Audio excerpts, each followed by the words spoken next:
მოგესალმებით, მადლობა რომ გვისმენთ მთელ საქართველოში და გვიყურებთ პლატფორმებზე იმედი.jim, აი ვიდეო.jim, ასევე მაგთის IP ტელევიზიით 53 არხზე, რადიო იმედის Facebook გვერდზე, YouTube არხზე და ტელეკომპანია იმედის YouTube არხზე, რომელსაც მილიონზე მეტი გამომწერი ყავს.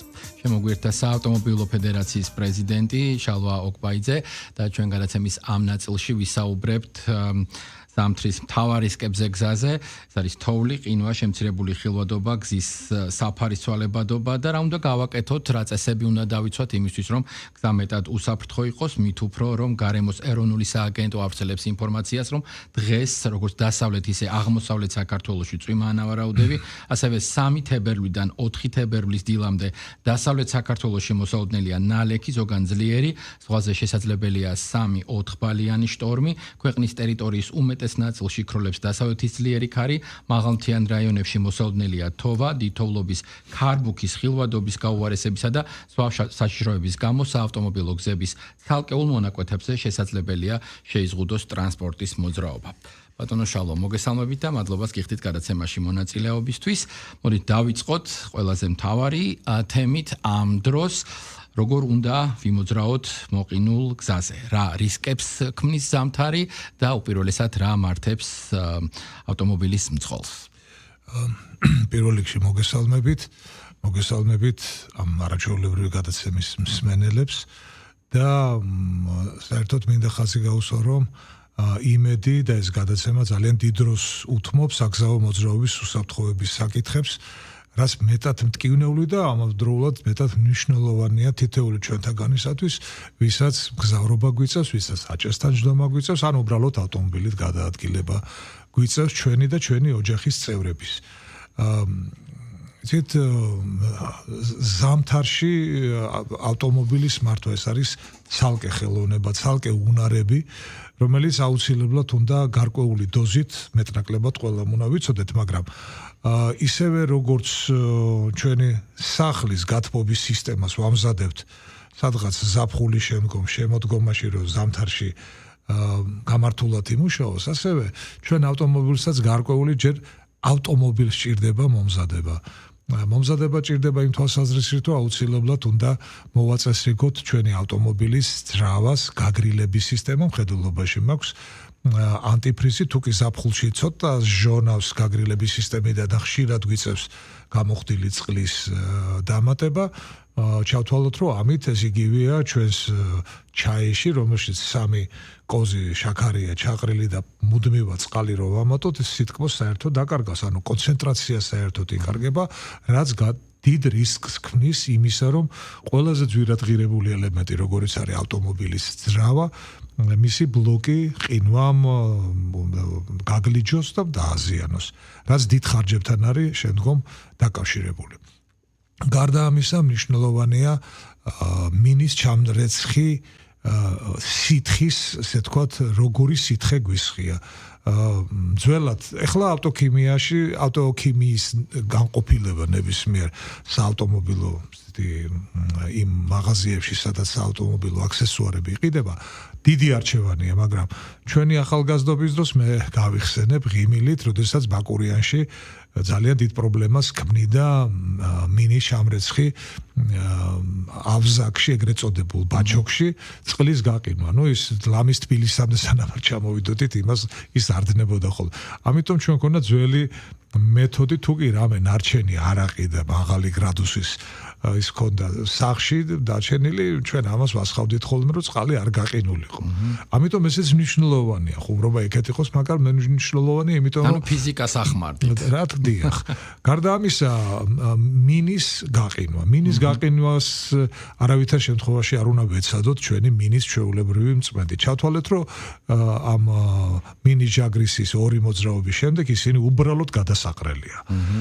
ამიტომ არსებობს კიდევ დავესესხები, რომ არსებობს ავტოქიმიის ისეთი მიმართულება მისი დასხმის შემთხვევაში, რომ მინაზე ამ აფსკს, გაყინულ აფსკს მალე გაადნობს და გარდა ამისა, სანამ მინის აფსკს გაადნობს, სასურველია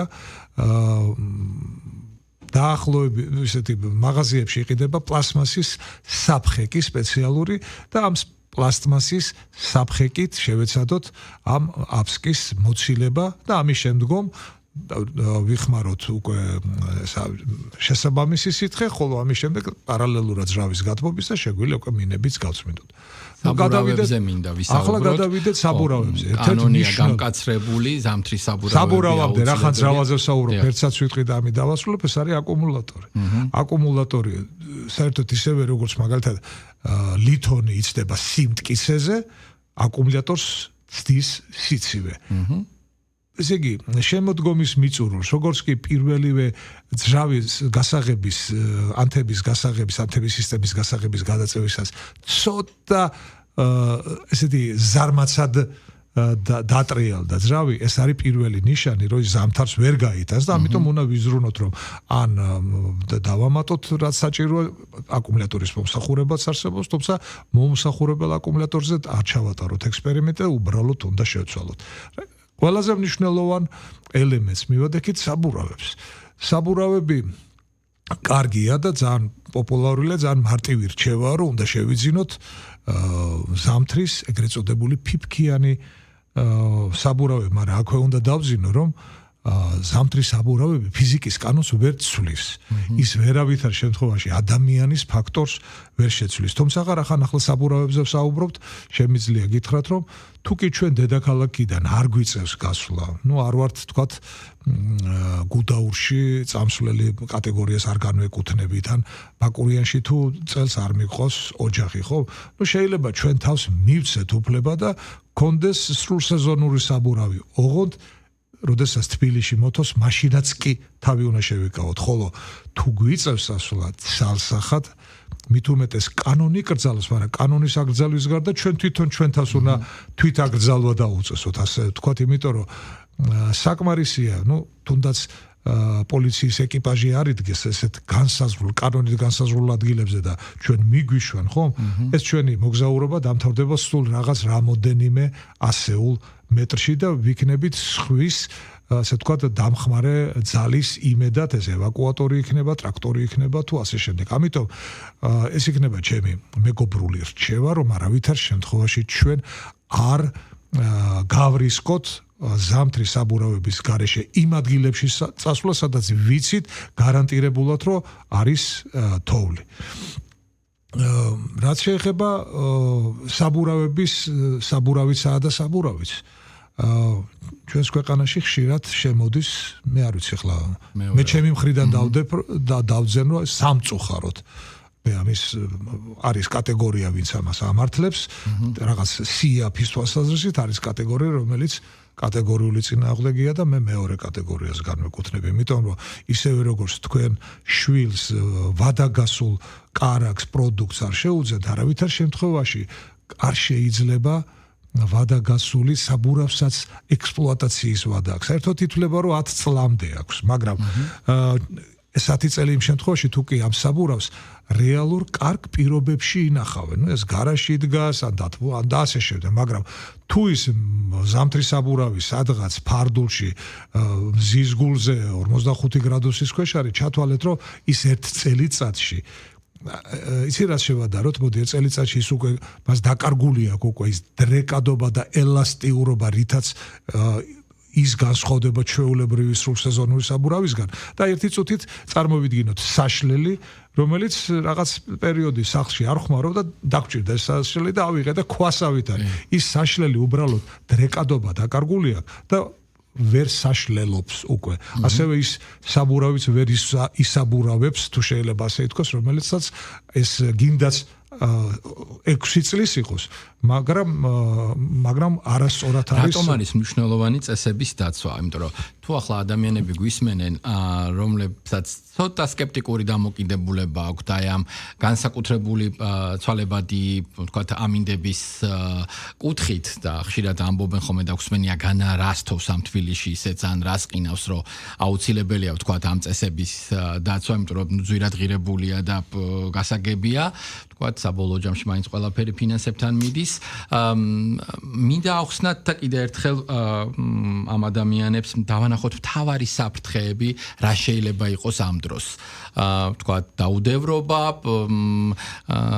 ეკონომია, რომელსაც სწორად არაკეთებ, ასე ვთქვათ, და თავისთავად დამახასიათებელი ფაქტორი ის, რომ ამით ესე წინასწარ ზუსტად ვერავინ ვერ განსაზღვრავს, ასე მაგალითად ჩვენ მქონდა პარასკევს შესაძლებლობა გარემოს ეროვნული სააგენტოს თანამშრომელთან საუბრის და მან თქვა, რომ ბოლო წლებში ფაქტობრივად 41 საათი გადაუღებელი თოვა საქართველოში არ გვახსოვს. ეს მოხდა სულ რამდენიმე დღის წინ, ანუ დაახლოებით 2 კვირის წინ, ანუ ამინდი არის ცვალებადი, ამას ხვდებით. რატომ გვჭირდება განსაკუთრებული ყურადღება, რას უნდა მივაქციოთ, ასე ვთქვათ, ზუსტად ეს ყურადღება იმისთვის, რომ ეს საფრთხეები ავიცილოთ თავიდან. იცით რა არის სიფრთხილე პირველ რიგში. ისევე როგორც ჩვენ სიჩქარის ლიმიტი უნდა დავიცვათ ავტომობილის ექსპლუატაციის დროს, ასევე უნდა დავიცვათ ექსპლუატაციის წესი. ისევე, იმიტომ ამ ექსპლუატაციის წესი, ხო, სხვათა ბევრი ფაქტორი შეიძლება იყოს დარღვეული, მაგრამ ერთ-ერთი ზამთარში ყველაზე მძიმე შედეგების მომტანი ეს არის არასწორად შერჩეული საბურავი და აგრეთვე შეიძლება ითქვას ჩვენი გამოუცდელობა, როდესაც ჩვენ ვერ ხვდებით შევძლებთ თუ არა გამოცდილი მძღოლი რო შეხედავს გზას, ის ხვდება შეძლებს თუ არა დაძლევას ამ კონკრეტული გზის მონაკვეთის. გამოუცდელს გონია რომ ხანდახან გონია რომ ამ საბურავით ის ხდება ყოვლის შემძლე. სამწუხაროდ ეს ასე არის. თუნდაც ის სრულამძრავიან, ეგრეთ წოდებული ჯიპის კლასის ავტომობილი, ისიც კი ვერ დაძლევს ხანდახან ამ ასე ვთქვათ მონაკვეთს და მე მინდა ვთქვა რომ თბილისი ახსენე რატო თბილისი ხომ მხოლოდ ეს ცენტრალური ნაწილი არ არის. თბილისი არის აგრეთვე შემოერთებული რაიონები. მათ შორის საკმაოდ მაღალმთიანი. ეს იქნება კოჯორი, წყნეთი, მისი მიმდებარე ტერიტორია, მთაწმინდიდან შინდისი, ტაბახმელა. ეს იქნება თუნდაც ავჭალის ნაწილი, ეს მე როგორც მაჟორიტარი შემიძლია გითხრათ, რომ რთული ძალიან, ესე იგი, პირველი დღე შეგვიქმნა იმ ადგილებში, სადაც სხვა შორის საზოგადოებრივი ტრანსპორტიც დადის და ერთი 8 საათი დაგვჭირდა რომ აღგვედგინა საზოგადოებრივი ტრანსპორტის მოძრაობა, რისთვისაც მერის თქვენ იცით რომ ეს იყო ესეთი არნახული მობილიზება იყო ყველა სამსახურის და ეს იქნება სოფელი გლდანის გაზების დასახლება, ავჭალა-2, ზაჰესის ზედა ნაწილი პრობლემები შექმნა, ამიტომ უბრალოდ უნდა ვიცოდეთ ამ გამოთქმას, რომ თუ განსაკუთრებული აუცილებლობით არ არის გაუცილებლად არის დაკავშირებული თქვენი ავტომობილით გადაადგილება, ხო, ნუ ისარგებლებთ ამ შემთხვევით. სიფრთხილეს თავი არ სტკივა, კიდე მეორე გამოთქმა შეგვიძლია რომ არ არის, რა ვქო, თბილისში არ არის ისეთი სიტუაცია, რომ დაიწყოს და 2 კვირა არ გადაიღოს, ეს არ არის ბაკურიანი, ხო? ამიტომ თუ ვიცით რომ თუ არ ვართ დარწმუნებული ჩვენს ძალებში და ავტომობილის შესაძლებლობაში, გულწრფელად ყველას ურჩევ რომ ისარგებლოს სხვა ალტერნატიული საშუალებები. სიჩქარის შემსუბუქებაზე, დისტანციის გაზრდაზე, აი ამ კუთხითაც მინდა რომ ვისაუბროთ. თქვენ დიალოგი დაიწყეთ იმით, რომ ზამთარში მანქანის მართვა ნიშნავს იმას, რომ ნუ მინიმუმ ბაკალავრიატი დამთავრებული უნდა გქონდეს და მაგისტრატურაში უნდა სწავლობდე. აი ეს დეტალები, რომლებიც ასევე ძალიან საყურადღებოა ზამთარში. რა თქმა უნდა, თქვენ ძალიან სწორად დასვით აქცენტი ამ შეკითხვაში. გადავედით უკვე ამ ავტომობილიდან, მისი მოწყობილობიდან, მომზადებიდან, გადავედით მძღოლის უნარებს. ტექნიკური ნაწილიდან გადავედით მძღოლის უნარებს, ადამიანურ ფაქტორზე. თუ კი ჩვენ ეს იგი ისეთი გამოცდილება დაგვიგროვდა, რომ ჩვენ გრძნობთ, რომ წინ მიმავალი მანქანა მოცემული სიჩქარით, მაგათაც 60 კმ/სთ სიჩქარით, ჩვენ საკმაოდ და ამ მოცემული გზის საფარის პირობებში, მშრალ ამინში, მაგალითად, ნუ რაღაც ფართე გზაზე ჩვენ შევძლებთ უსაფრთხოდ თუ კი წინა მანქანას წარმოეშვება მოულოდნელი დაბრკოლება, ჩვენ შეიძლება უსაფრთხოდ შევაჩეროთ და უკნიდან არ დავეჯახოთ ამ ავტომობილს. აი ეს მანძილი მინიმუმ 2-ზე უნდა გავამრავლოთ, როდესაც თოვლიანი, წვიმიანი და მით უმეტეს როცა ყინულიანი მოყინული გზა არის, რომ რაც შეიძლება დაბალი სიჩქარე და მეტი დისტანცია. დაბალი სიჩქარე, მეტი დისტანცია. ეს არის ოქროს წესი, ხოლო შემდეგი წესი ეს გახლავთ არავითარ შემთხვევაში მოულოდნელად წარმოშობილი ასე ვთქვათ დაბრკოლების შემთხვევაში ინსტინქტურად არ ნიშნავს რომ ჩვენ უნდა ჩავაფრინდეთ სამუხრუჭე პედალს, სამუხრუჭე სატერფულს. ეს უფრო ამძიმებს ჩვენს მდგომარეობას. თუმცა აქ დავძენ რომ თანამედროვეები ავტომობილების, რომელიც საქართველოში ექსპლუატირდება, ალბათ 95% უკვე აღჭურვილია ანტიმაბლოკირე ეგრეთ წოდებული ABS-ის სისტემით, რომელიც საბურავს აიძულებს რომ არ იყოს გაჭედილ მდგომარეობაში და ეს წვეტილი ჩვენ კი ვაწვევით ბოლომდე, მაგრამ ეს არის ტოლფასი, ABS-ი აკეთებს იმას, რომ ესე იგი მუხრუჭს ხან დააწვება, ხან მოუშვებს, ხან დააწვება სამუხრუჭე სისტემა, ხან აუშვებს, რომ ამით გაზარდოს ეს ჩვენ არის ფიზიკის კანონი, მოცურების ზღვარზე ამყოფოს საბურავი, მაგრამ თუ სიჩქარე მაღალია, ABS-იც არ შველის. ამიტომ სასურველია რომ ABS-ის გამოყენების დონემდე არ მივიყვანოთ, მაგრამ თუ ეს დაგვჭირდა, არ არის საჭირო რომ მთელი ძალით ჩავაფრინდეთ. უნდა ვერიდოთ კვეთრ მოძრაობას. აი, როდესაც პირდაპირ მიდის მუხრუჭს დაუბრუნდები, როდესაც ავტომობილი მიდის პირდაპირ და ჭირდება გაჩერება.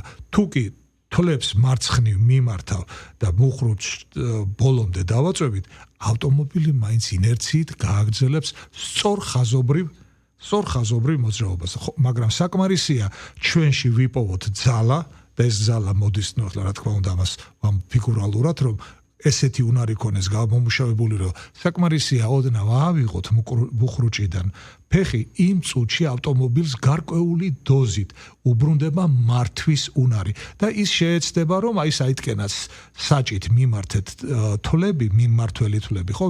იმ მიმართულებით მოუხვიოს და შეიცვალოს მიმართულება. ძალიან ძნელია სტუდიურ გარემოში ამ უნარებზე საუბარი, მაგრამ მერწმუნეთ, რომ ნებისმიერი პრაქტიკული მეცადინეობის წინ აუცილებელია თეორიული ცოდნა და ამიტომ ძალიან კარგია რომ ჩვენ ამ ნაწილზე ვსაუბრობთ. როგორ ვიმოქმედოთ მოცურების დროს, როგორ დავამუხრუჭოთ სწორად, ჩვენ შევეხეთ ამ ნაწილს და რაღაცნაირად მინდა რომ შევკრათ ჩვენი საუბარი და გითხრათ მაინც ყველაზე მნიშვნელოვანი რაც მძღოლმა უნდა გაითვალისწინოს.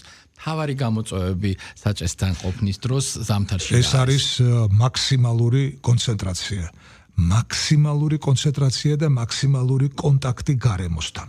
ამ შემთხვევაში დავივიწყოთ ტელეფონის არსებობა. დავივიწყოთ ხმამაღალი მუსიკა.